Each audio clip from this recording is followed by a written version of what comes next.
السلام عليكم ورحمة الله وبركاته. السلام عليكم الشرام واليوم جواب.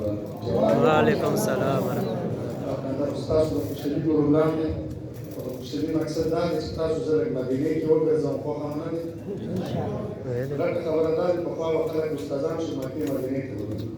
نو موږ ورته یې نه زه غواړم چې په خپل اواز به لږ مکې کې وګرځو خو هم دي انشاءالله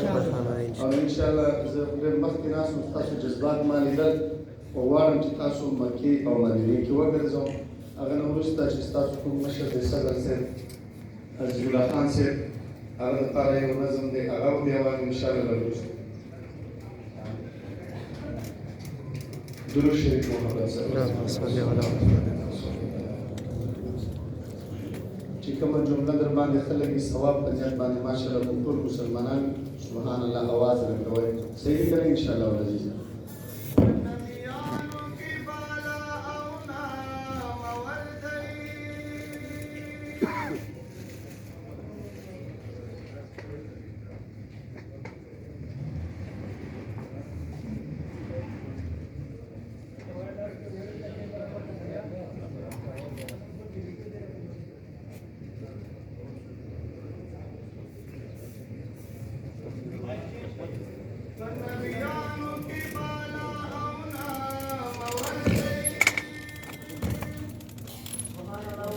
سبحان الله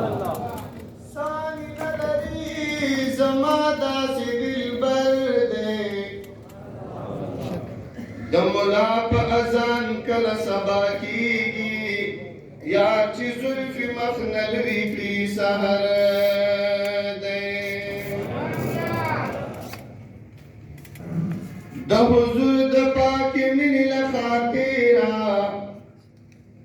د حضور د پاک من لخاطرہ د حبش طور بلال میں د زړه سر دے پمانو رے روزی من سے شیخانو ما بیگا جانان لیدل دے اختر دے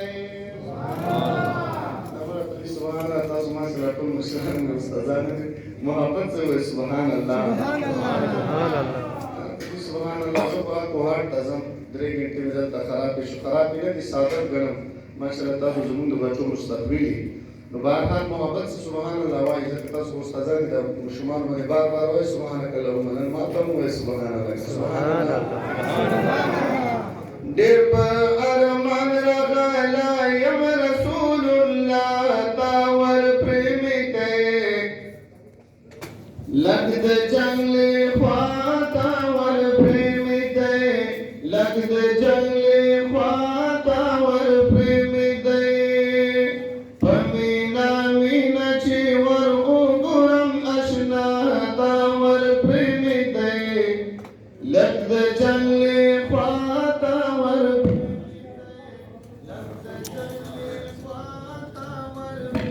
دے دل پا ارمان یمارا غالے